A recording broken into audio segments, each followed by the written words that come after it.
विशेष बैठकीनंतर काय मालेगाव महानगरपालिकेच्या शिक्षण विभागाच्या संदर्भामध्ये आज माननीय आमदार महोदय, आयुक्त महोदय, शिक्षण विभागाचे सर्व संबंधितांची बैठक संपन्न झाली.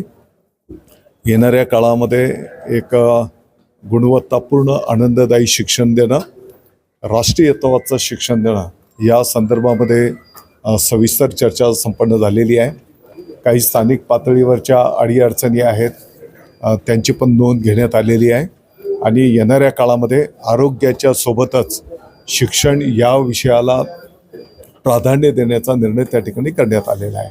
मालेगाव शहरातील महापालिकेच्या सेवांमध्ये काही स्थानिक पातळीवरच्या सूचना आहेत त्या तात्काळ सोडवल्या जातील, काही जिल्हा पातळीवरच्या आहेत आणि काही राज्य पातळीवरच्या आहेत, तर ते विषय त्या ठिकाणी सोडवले जातील.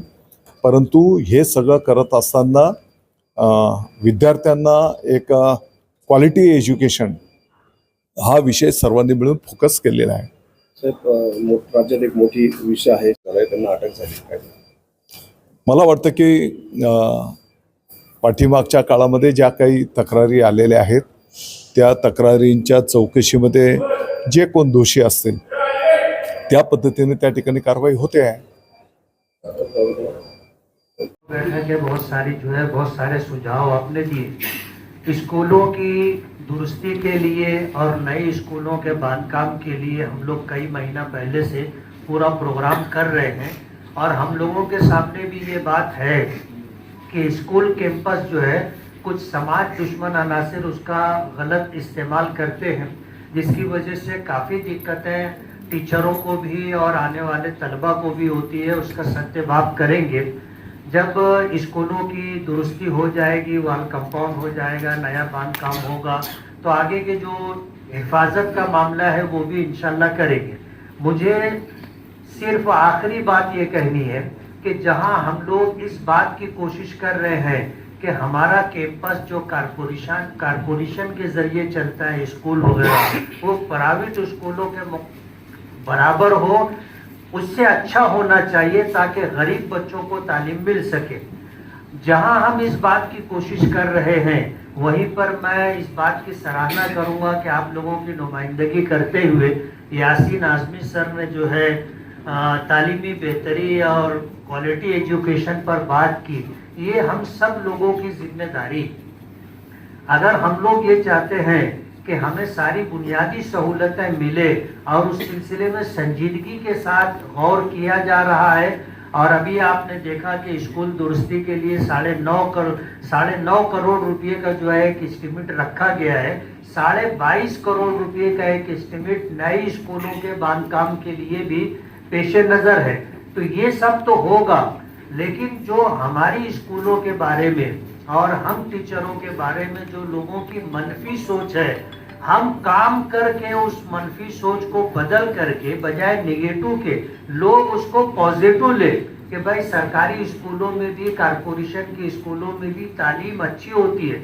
वरना होता क्या है कि गरीब आदमी है, डोनेशन नहीं भर सकता, बच्चे की स्कूल फीस नहीं भर सकता, लेकिन अपने बच्चे का तालीमी मुस्तकबिल अच्छा हो उसके लिए प्राइवेट स्कूलों में जा कर के एडमिशन करवाता है.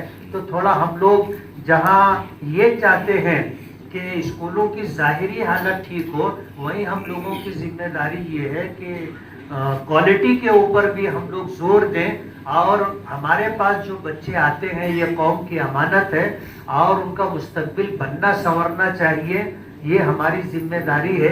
एक अच्छे टीचर को एक शागिर्द जिंदगी भर याद रखता है और अच्छे नाम से याद रखता है, और जो असातिज़ा और टीचर्स बच्चों का वक्त ज़ाय करते हैं वो बच्चे जिंदगी भर उनके बारे में मनफी तबसरा करते रहते हैं.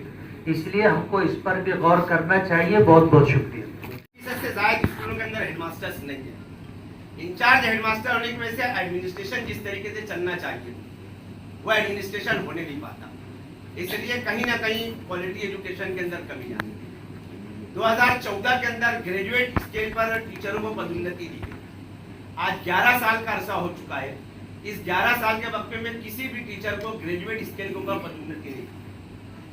इसके लिए 6ठी और 7वीं क्लास जिनके पास है वहां पर ग्रेजुएट टीचर नहीं होने की वजह से साइंस और इंग्लिश की टीचिंग मुतासिर हुई। ये एक सबसे बड़ा मसला हमारे लिए रहा है। आखिरी बात यह कि हर स्कूल के अंदर तलबा की जो तादाद है उसके लिहाज से टीचर होना चाहिए, लेकिन मालेगांव शिक्षण मंडल के अंदर इसके ऊपर कोई तवज्जो नहीं दी जा रही। मैं जिस स्कूल के अंदर काम करता हूँ वहाँ 550 तलबा है। पहली से 5वीं तक हर क्लास का 2-2 डिवीजन है। छठी जमात का भी 2 डिवीजन हो सकता है। इस तरीके से हमारे पास 15 क्लासेस है, लेकिन आज हमारे पास टीचर्स की तादाद बहुत कम है। इसके लिए हमको तलबा को क्वालिटी एजुकेशन देने के लिए हमको सेविका नियुक्त करना पड़ रही है व्यवस्थापन समिति के आदेश के हिसाब से, ताकि तलबा को क्वालिटी एजुकेशन मिले। जून से लेकर आज तक हर मरतबा हमने मासिक पत्रक के लिहाज से टीचर मांगनी की है, लेकिन ना हमको ग्रेजुएट टीचर मिल रहा है ना रेगुलर टीचर मिल रहा है। तो अगर ग्रेजुएट टीचर, रेगुलर टीचर और हेडमास्टर मिल जाते हैं तो क्वालिटी एजुकेशन का जो शासन त्यांचे 2 मुद्दे आहेत। दिव्यांग व्यक्तीच्या विद्यार्थ्यांच्या संदर्भातला विषय कोणाकडे आहे?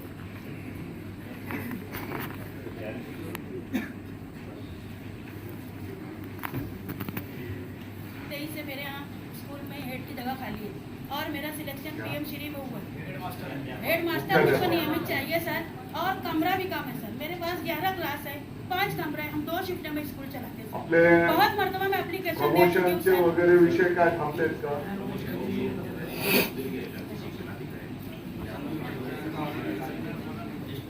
स्कूल में क्यों बच्चे जाते हैं? मैंने कई बार आपकी मीटिंग लेके आपको बोला था कि जो टीचर खासगी संस्था में जाते हैं वो डोनेशन देके जाते हैं, उनकी क्वालिटी कम रहती है। आप कंपटीशन से आते हैं, आप मेरिट से आते हैं, तो आप उनसे ऊंचे हैं, तो आपकी पढ़ाई भी ऊंची होनी चाहिए। यही अपेक्षा हमें है, मंत्री साहब को भी और हमें भी। आप तो हम जो बुनियादी चीजें तो दे ही देंगे, लेकिन आपके ओर से भी ये अपेक्षा है कि आप अच्छा क्वालिटी एजुकेशन हमारे बच्चों को दे दे और आगे चल के बहुत अच्छी पढ़ाई हो।